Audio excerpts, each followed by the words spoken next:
All right. Hello, everybody, and welcome. Happy Thursday. Finally, right? The end is in sight. We get to enjoy our weekend. Welcome to the show. My name is Kathleen, and this is Let's Talk Tech. Today, we're going to talk about what you need to do when your internet or your power goes out, how you're going to keep your business running. We touched on this a couple of weeks ago, but people asked for a little bit more detail, so that's what this is going to be about tonight. But before we get started with the show, I do want to bring one thing to your attention. I'm sorry, I don't even have the right desktop up. Hang on a second. Hello, I'm here. Because this is something I want to make sure that you're aware of. And why is this down here? Tell you what, we are going to go back to the other view.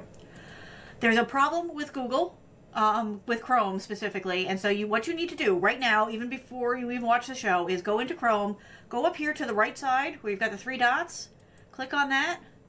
Click on Help and go into About Google Chrome. And this is what you want to see. You want to see that Chrome is up to date. If it isn't, stop whatever you're doing and get your Chrome up to date. It's that important. There's a really serious, what they call a 0-day flaw that's been found. What that means is they didn't have any time to deal with it in advance, so it's already out there and known about, and people can be using it. So go and do that. Before you do anything else, again, you go up to the three dots.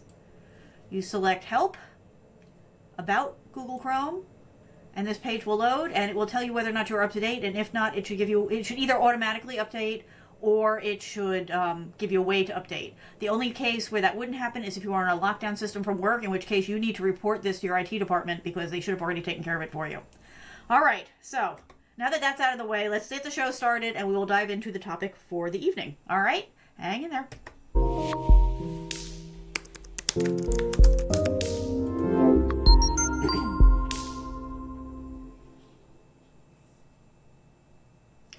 Hello and welcome. Thanks so much for coming. My name is Kathleen and I am here as your tech coach. Basically, the story for those of you who are new is that tech is my day job. It's also my hobby. So I am the one that everybody turns to when they have a question or looking for advice or whatever. And I know not everybody has somebody like that in their life. So I'm here for you. That's what this show is all about. I bring a topic every week, but you are always welcome to jump into the chat and ask your question. Anything tech related is fine. Advice, questions, whatever you have is no problem. So we're going to dive into the first topic because we actually have two tonight. If you caught the opening of the show, you'll know what the other one is. Basically, there's a problem with Google Chrome, and we're going to tell you how to fix that at the end of the show. But let's talk about the topic that you're all here for. And that is, oops, this one. Okay? How do you keep your business functioning when everything has failed, right? I mean, sooner or later it's going to happen. It's the kind of thing that not everybody prepares for, but they absolutely need to. So that is what we're going to talk about. I am just fixing a view here because for some reason, there we go. That'll be better. Got to get all the pieces in place. All right. That should work much better now. All right, so let's start talking about it. So what am I, basically, let's start from the very beginning. In case you didn't watch the other show, because maybe you just found us, and that's totally fine. We're always happy to meet new people. But we had talked a few weeks ago about, you know, just general day-to-day kind of business things that you need to keep in mind and things to look at. And we kind of touched on this topic a little bit about what you should do, you know, when you're having internet problems or the power goes out and that kind of thing. But we just touched about it. We just touched on it very lightly. So we're going to get into it a little bit more detail here because this is the kind of thing, frankly, that can tank a business, right? I mean, this is serious stuff. We've got everything online now, right? You're using software as a service for your, you know, accounting system, maybe for your point of sale system. Your employees are checking in and checking out on it. Maybe your salespeople are using it, you know, using SAP or some form of that, you know, to help with their customer retention and acquiring new customers. So, I mean, when you think about it, right, if you lose, let's just say you lose your internet. Okay, let's say your power is good, you still got lights and all that kind of stuff, but your internet is gone. That's a very real possibility, and there's a lot of reasons why it can happen. Everything from a local issue, you know, maybe somebody cut a wire, you know, while they were digging a trench, or maybe some part of your local infrastructure has failed, to, you know, the catastrophic of, you know, there's been a storm, there's been a hurricane, there's been a snowstorm, or, you know, it could be global, you know, maybe somebody cut a wire that goes across the ocean, which has happened, or maybe some major part of the backbone has gone down. So the backbone, there's a lot of terms here. So the backbone is sort of like, the big branches of the internet that, keep everybody connected. And then we're all, little feeds off of that. And there's many layers to it, but that's an oversimplification just for the idea of it. And if, a section goes out, you're out of luck. So we're going to talk about some of those things, but there's also the other issue of, sometimes it's sort of secondary whether or not the internet is up or down because your power's out. Right now, you don't know. Is that for 10 minutes? Is it going to be for 10 hours, 10 days, 10 months? Like, well, you don't know when it happens, how long it's going to go on for. So you do want to have backup plans in place for all of these things, just in case, or for when it happens, because sooner or later it will. Whether it is, a snowstorm, which has been happening here a lot. Ice storms are notorious for bringing down trees, which bring down lines, which then cause all these kinds of problems. Hurricanes, earthquakes, you name it. There's a lot of ways for all this stuff to go wrong, and we are all very dependent on it. So let's dive in. All right. Okay, so the first thing that you want to do before you get too carried away with anything else, I'm just going to fix this again. I think this is going to be better over here. That's right, on the fly, change in the stream. So, before you go too far in any direction, you want to check the basics, like check locally, right? So whether it seems to be a power thing or just an internet thing, go and check your router. Now, if you don't know where your router is, that's the first thing you need to do, is you need to go and find out where that is. It's usually some kind of a square box. It may or may not have antennas coming out of it. It's got lights on the front. Some are flashing, some aren't. Lights on the back. Again, some flashing, some not. So if you are not sure where your router is, you need to go and contact your service provider and find out where they've stored that. Could be in a closet, could be in a power room, could be up on a shelf, and go check that. If it seems like it has power, but the internet's not working, first thing, just like with any computer device, is to try a reboot. So, what I would do is, there's usually a button on the front or the back. Sometimes you have to use like a paperclip or whatever. It's a recess kind of button. You have to push it in. But start with that. Take it through a reboot, and sometimes that's just enough. Sometimes that's just what it needs to get all of its connections back. If that doesn't work, the next thing to do is to check all the cables. And don't just look at them. Actually remove each cable, right? Start with the power, lay that down, give it a couple of seconds so that the power really goes out of the device, and then remove all the cables, carefully noting where they belong. Give it, 15, 20 seconds, and then put them all back, and then put the power back. Again, a lot of times that's enough. Don't forget to check the other end of the cables, right? So there'll be a cable going into your router, but there's probably another cable someplace that maybe you also need to check. Maybe there's a connection in the wall. Depends on your environment and your setup. But look for both ends of the cables to make sure that everything is connected the way it should be. If that still doesn't help, check with your neighbors. See, is this just you, or is it a more broad issue? And then maybe suggest to them trying the same things. Because sometimes it's sort of a domino effect. Maybe if you're in a shared pipeline kind of scenario, maybe there's somebody upstream that has the problem. So it's a good idea. Get to know your neighbors. If these things don't work, call your provider. Don't waste time. You want to get that information to your provider as quickly as possible because they may not be aware of it yet. And you want them to be aware of it, and you want to be very high on that list of, hey, people are calling saying that this isn't working. So that's the best place to start, is to go ahead and do those things. Sorry, I'm just realizing it did not start the recording. That's not good. Okay. So you start with the basics, start local, see, is it just you? Is it just you and your neighbors? And work off of that. Do not wait to call your provider. Do not think somebody else has done it. I can't tell you how many times I'm the one who's called and I'm like, have you gotten any other reports? Because I like to know where we are on the list. And they're like, no, we haven't heard anything yet. And that's when I go back to my neighbors again. And I'm like, you need to call. You need to call. We need to bump this up. If just I call, it's not enough. Everybody needs to call and get this bumped up the severity list. Because if it's one person calling, it's obviously not going to get as much of attention if 50 people are calling, right? Also, it helps them troubleshoot. Because if it's one person, it could be a lot of things. If it's 50 people, that kind of reduces the number of things that they need to go look at because it's now targeted to a certain area. So it's in everybody's best interest to get that going. I'm going to tell you the story. If you've heard this before, I apologize. But we had a tree come down up the street a couple of years ago, and it took out everybody's power. And of course, everybody's out there and they're standing around and, looking at it and taking pictures and posting it to Instagram and to Twitter and, things are sparking and they're keeping the kids away, which was all fine and good. But, you know, finally I'm looking around and I'm like, okay, everybody's got phones in their hands, but nobody's actually talking on them.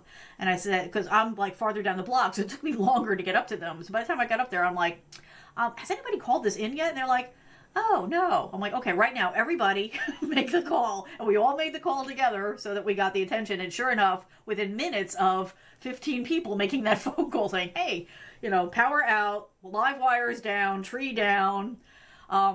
Sure enough, you know, the police, the fire, the power company were here within minutes. So it is in everybody's best interest. Make that call. I know we don't like to talk on the phone. I'm with you on that. But there are times where you need to do that. All right, let's keep going. Actually, I should just check in. Make sure that I'm getting... Okay, everything is live. That's good. I like it when everything is live and working. That's very important. Okay, good. So let's keep going. Next up, you want to check to see just how big an issue is. Now, you know, we're talking about power being out and internet being out, and I'm giving URLs. Hang on. It's okay. And I will put these in the comments later. What this is about is taking your phone out, right? Because the odds are pretty good that if the internet is down, maybe the cell towers are still working. Now, that's not an absolute. You know, when we had Hurricane Sandy hit, even the cell towers were down for a while. But as soon as they are more likely to come back faster than the rest of the infrastructure. So that's a good time. You always want to make sure your devices are up to date. You always want to make sure you've got a way to charge them if the regular power is out. Have a car charger, have a a backup battery, something like that, which we'll talk about in a minute. But go and use that to go and check in a couple of places, because the whole trick here is that any one of the down detectors may or may not be completely up to date, may not have the information about what's going on for you. I'm going to just bring up a couple here. Should have done this already. But by looking at a few, you can get a quick feel for how widespread, how well reported, how many people know about this.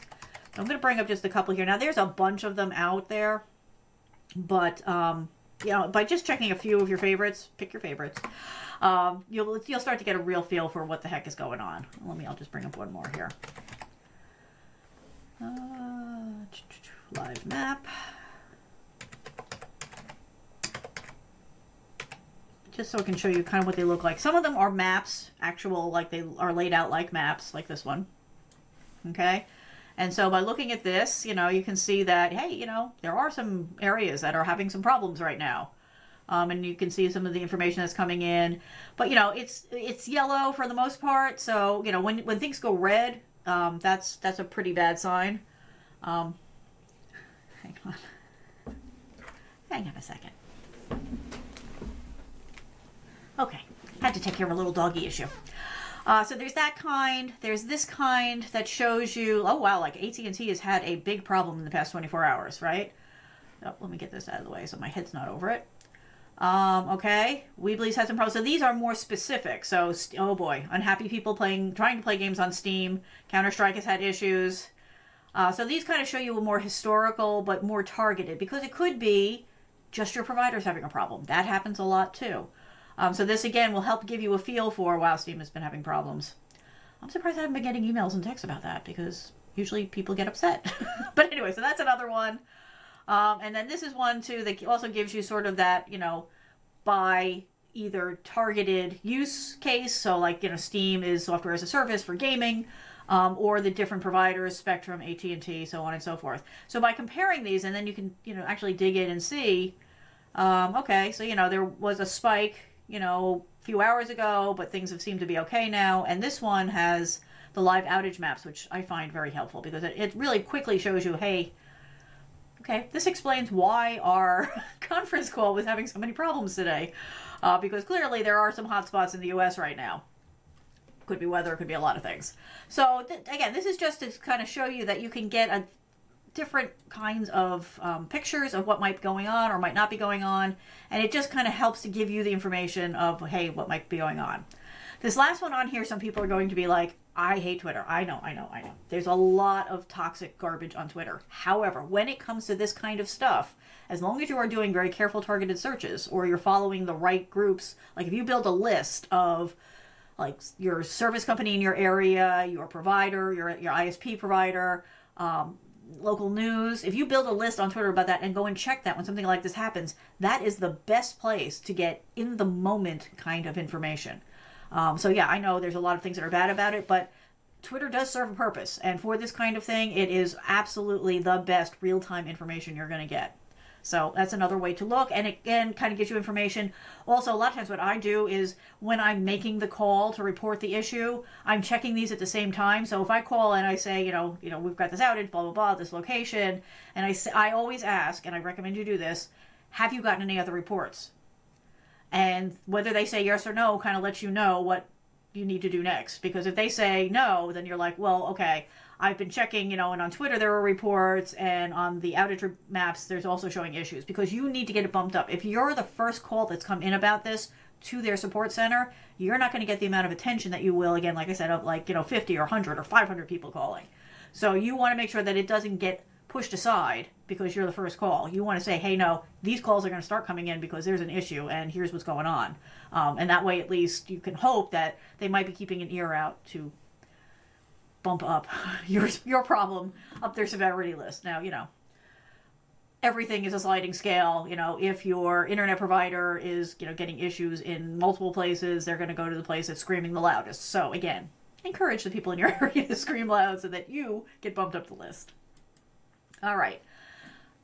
So after you've done that, right, you've checked locally, you've done what you can with that, and you've made the phone calls, you've let the people know, you still need to run your business, right? You can't just be sitting there waiting. This is not time to play damsel in distress. You need to be proactive about this kind of stuff. So the first thing that you need to do is look at what your options are. This is your first option, okay? You can tether your phone to your laptop, your Chromebook, that type of device. You can sometimes do it to a desktop, but you probably are going to need an actual cord to do that.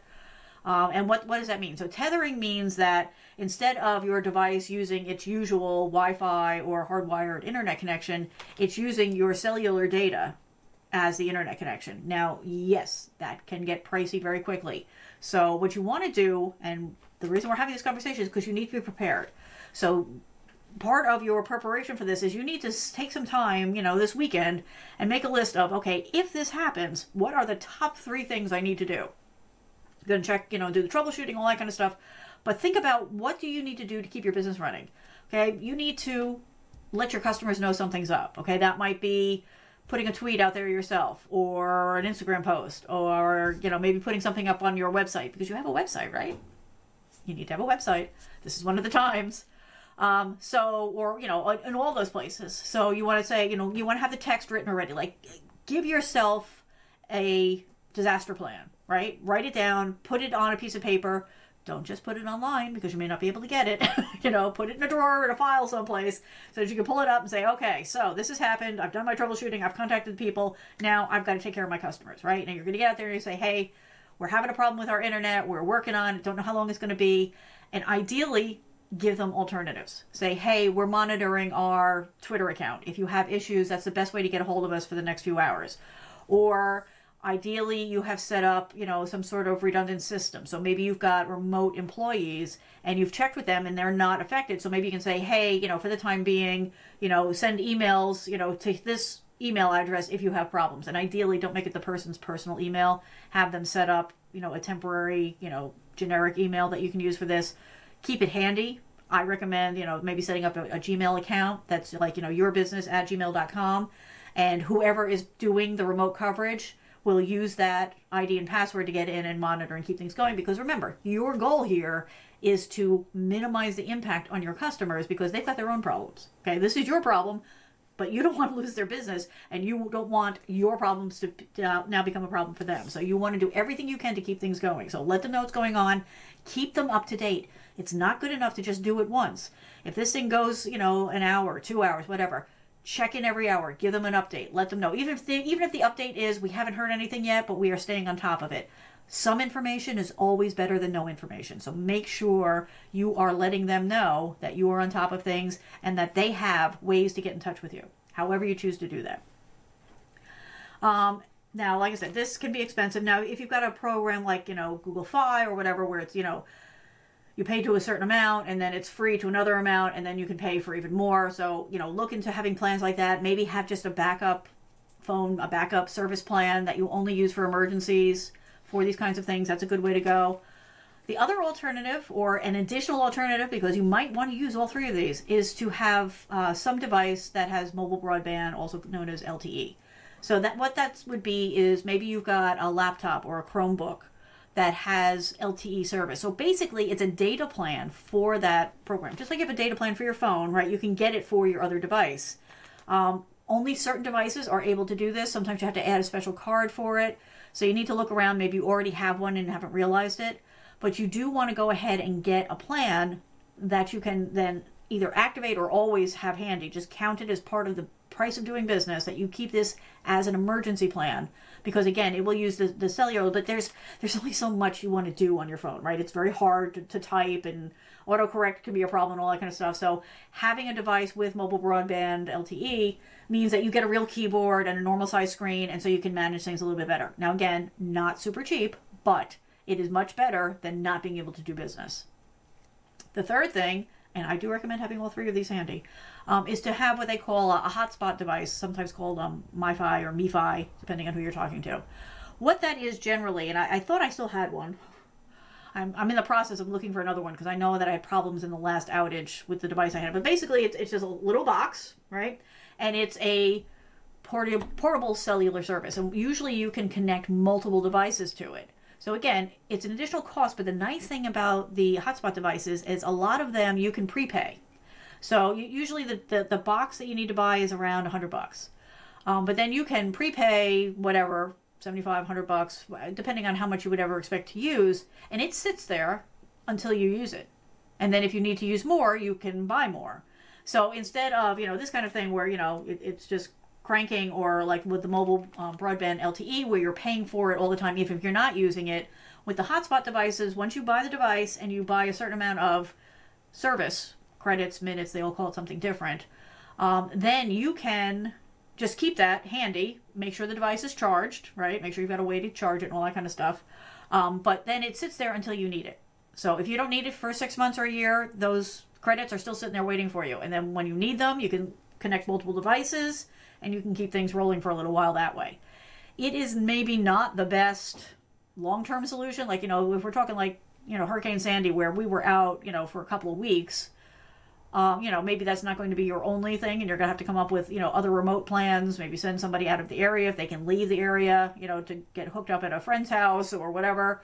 But again, it will give you the ability to do business, which is critical, because not doing business for 2 or 3 weeks will put many of us under. So we don't want to mess around with this. So let's talk about the contingency plans. See how nicely this flows? So off-site, remote workers. I know a lot of you have hang-ups about it, and maybe it doesn't work if you're a local storefront on Main Street. This may not apply for you, but do consider how you would do business in this case, right? I mean, not to bring up bad memories, but 9/11, a lot of people realized that they had no idea how to do business if they weren't doing business the way they did it every day. And that was not an option for a lot of people for a very long time. Same thing with, the superstorms. So even if, you are a storefront, and everybody does business from your storefront, you still need a plan B. Okay, whether that's being able to also work from home. Maybe you can't sell out of your home, but maybe you can at least, handle orders, or you can, track shipments, or you can work with your customers. Maybe, you can't, because maybe you live over or in, your building where you work, but maybe some of your employees could do that kind of thing. So you need to think about it. Think about all the worst case scenarios and think creatively about ways that you could keep your business running in some form or fashion, short term, medium, and long term. You hope to never use this. This is like buying insurance. You hope to never use this. Certainly the long term one, maybe you never will. But the short and the medium term one, sooner or later, something's going to happen. You will be very glad that you have it. These days, a lot of people who think that they have landlines actually have voice over IP phones, VoIP phones. So what is that? So traditional landline is copper, okay? Or, well, yeah, it's copper. So that was, the old Ma Bell days where you picked up the phone and, it worked even in us, when the power was out and all that kind of stuff. And it was a physical line to a telephone office where it was plugged into a patch panel that then branched out into the rest of the telephone system. Very few people still have that, even though they still refer to their office phone or their house phone as a landline. Most of the time, those things now are bundled with your internet service, which means they are not landlines anymore. They are voice over IP. They are using the internet, and they are liable to fail just like the internet will. So if the internet goes down, your phone is down because it's really using the same thing. But the thing with a lot of the voice over IP systems is that you can designate a backup number that calls will get routed to if, for whatever reason, your voice over IP line is not functioning. So this is something you want to go and look at. And if you do not have this service, reach out to your provider and say, hey, why don't I have this service? I want this. I need to know that if my phone line is not out working, that the calls are still going to go someplace. And you have to have some place for them to go. Now, again, you have to think about this because you don't want it to be another phone in your office, right? Because that's also going to be down.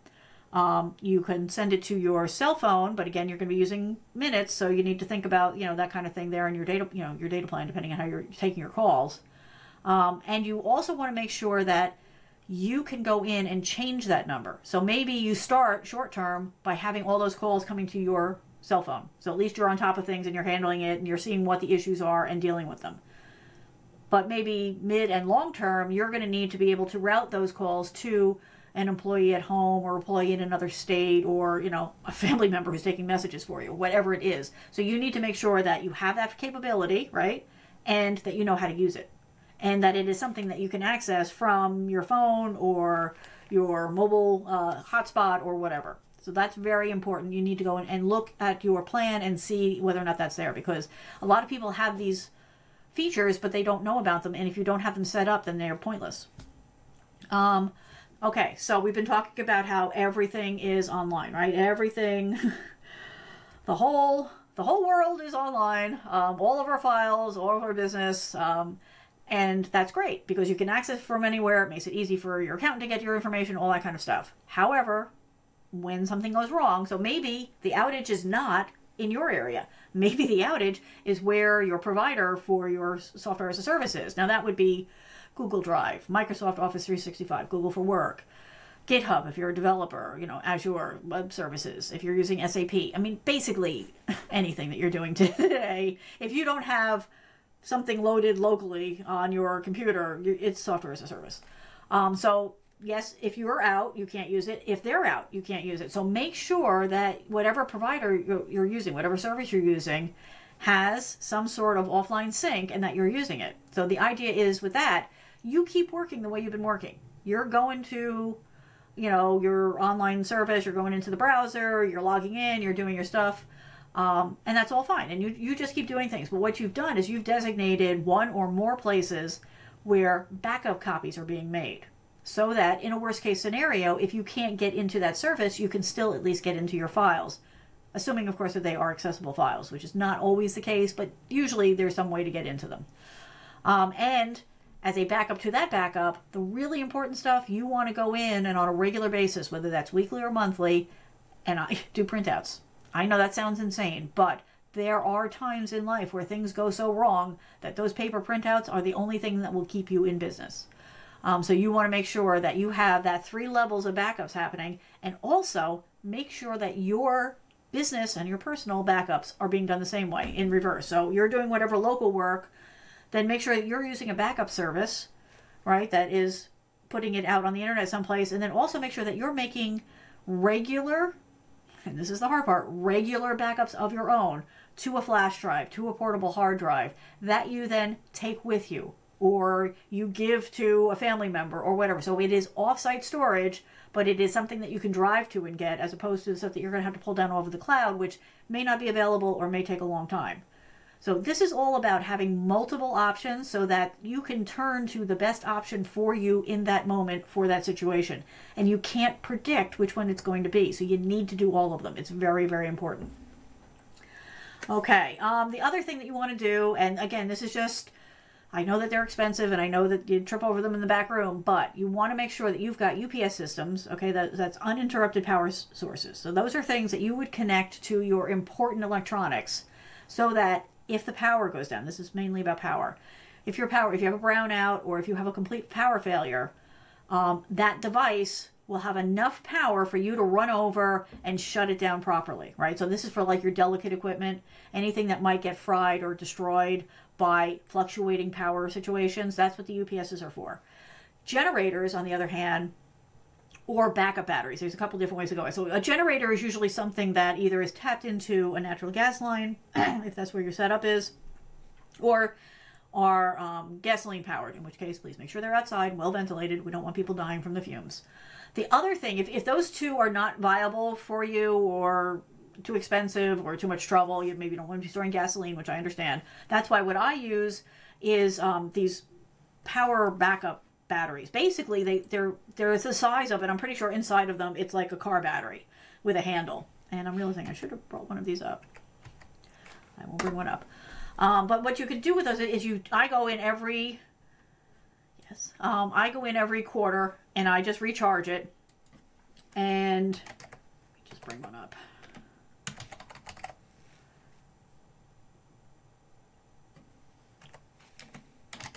And what's funny is that the best way to find them is to look under camping. So here, let me bring this up. So this is what I'm talking about. And there's various sizes and shapes and colors and strengths and all that. But these are physical batteries that you charge and then you keep on a shelf someplace that you can get to it. But you can power multiple devices off of. So again, like I said, there are ones that are good for an hour. There are ones that are good for a couple of days. Of course, the weight and the cost will change based on that. Having some solar ones around for like your phone and stuff, not a bad plan. But certainly something like this, if you can't do or don't want to deal with the gasoline power generators, or if you can't tap in, if you don't have like natural gas by you, because those are the big powerful ones. They kick on automatically. This is another good way to go. It's another way to power your devices, keep your phone charged, maybe keep a light on. But it's another good way to keep things going and keep your devices going, keep your business going, provide security. And like I said, the prices range. You can pay from a couple $100 to a couple $1,000 for them, but they're a very good resource to have handy for these kinds of periods. And they don't take too long to recharge. Okay, so I think that covers everything. Yes? All right, so let me come back. Hello again. So I know I'm throwing a lot at you. I will put the links for the down detectors out on the sites so that you have those also. But really the whole point of this conversation is you need to plan ahead. You need to be prepared. You need to have your contingency plans. And you need to not only have it in your head, you need to have it written down on paper. And you need to make sure that your employees, your staff, your salespeople all have this, know what part they play in it, know where to get this information, where these devices are that you've bought to make available, and that everything is all planned out so that when it happens, there's no panic. Everybody knows, okay, here's the checklist. Here's what we've got to do. All right, you're doing part A, you're doing part B, you take part C, I'm going to do D. We'll be back here in 20 minutes. That's the thing that will make the difference between chaos or a calm resolution to whatever issues are coming up, and will keep you ready to do business, ready to take care of your customers. And please, please, please make sure that part of your plan is keeping your customers informed. Because the worst thing for your customers is for you to say, hey, everything's blowing up. We'll be in touch, and then they never hear from you again for days. Okay? You don't want to create any more stress in your customers' lives, your clients' lives. You don't want to leave them guessing. And you will come off far more professional if you are every hour sending them an update. Again, even if it's just, hey, we're still working on it. We don't have any real hard time or datelines from the providers yet. But if you need to reach us, here's who to call, or our calls are being routed so you can talk to someone. Whatever your solution is for your business. And this is all going to be very custom to your business and what's available to you. But make sure you do that. Take the time this weekend, because you never know when it's going to happen. These things don't come announced like a holiday. So you not having a plan is just putting yourself and your business at risk. And we don't want to see that happen. Okay. So that's all that. If you have any questions or comments, if you need some more information, If you want these slides, reach out to me. You can reach me at yourtechcoach.net, or you can reach me on Twitter at your_techcoach. I'm always happy to answer those questions there. If you're looking for more advice, if you'd like links to generators and that kind of thing, I can give that to you. That's no problem. What was the other thing? So the other thing that I want to, again, just go over, and let me bring this up again for people who maybe missed it the first time through. So there is a big issue with Google right now, Google Chrome specifically. So you need to, without wasting a moment, and actually I'm going to just come in here and I'm going to zoom in on this a little bit more here. Sorry, I'm doing this on the fly here, so. Okay, I'm going to make this a little bit bigger for you to see. Okay, the joys of technology. So you need to go into Chrome, okay? Go up here where you've got the 3 dots over to the far right here. Click on that, go down to Help, and select About Google Chrome. Now I have to bring this over. Hang on one sec. So what will happen is the screen's going to come up, okay, and it's either going to say you need to update, or it's going to say we are updating, but what you want to see is you're up to date, because they have come up with a solution. So this is what they call a 0-day flaw. What that means is by the time they found out about it, there was no time to fix it. It was already out in the wild and people were doing bad things with it.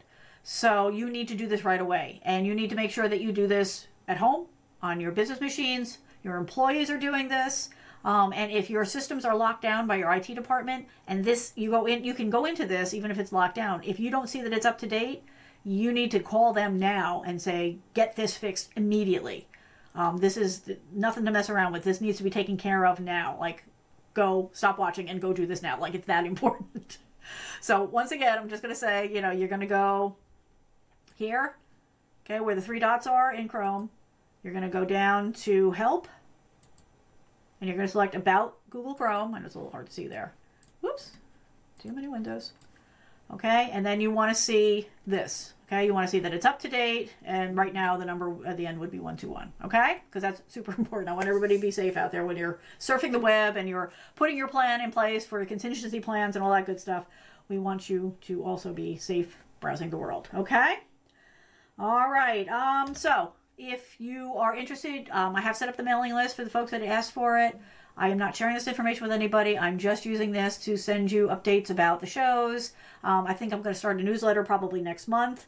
So feel free to join that there. I have to fix the timing on these things. They're a little too short. So it's yourtechcoach.net/mailing list. And we will get you on that. If you change your mind, it's like 1 click to get out of it. So no worries. The other thing, if you like a more ongoing conversation and you are familiar with Discord, I will explain that in a later show. But if you are on Discord and you want to join my Discord, you can send me a request. Where is that? That's that one. And I will send you an invite. So just send an email to iamyourtechcoach@gmail.com, and then I will send you the link. All right? All right, everybody. Thank you. Thank you so much. I am so glad that you folks have come to spend this time with me. If you are catching this on a replay, you're just as welcome. If you have any questions or comments, feel free to reach out on the website. If you're on YouTube or on Facebook, you can go ahead and throw it in the comments and I will respond later. Sorry, Periscope, we can't do that, but that's why we have the website and we have Twitter. So you can always reach out. And if you have any questions, comments, if you need advice about something, if you have a topic you want me to cover on the show, go ahead and reach out, let me know. On the website, there's a contact form that you can let me know all that kind of stuff, because that's where all the good ideas come from. All right? Thank you so much, everybody. Have a good one, and I will see you next week. And also, if you are interested, I'm going to be on Twitch again tonight. Sorry, I just have to... Is this going to work? Yes, it is. So, John, I don't want you sitting in a corner and crying, and I don't want you not able to access Twitch, because that would be a bad thing. So, yes, I'm glad that you are updating your Chrome now. That is a very good thing. Why didn't that come up? There we go. So, see, John is updating now. I'm glad to see that. So, yes, I will be on Twitch. I do a post-show there around 9:30 Eastern Time. I start it. And we'll cover these topics, particularly the Chrome thing, and whatever other topics come up, or just random chatter, because it's kind of just a hangout. But you are welcome to come and join us there. That is twitch.tv/yourtechcoach. All right. Have a good one. I will see you next week. Bye.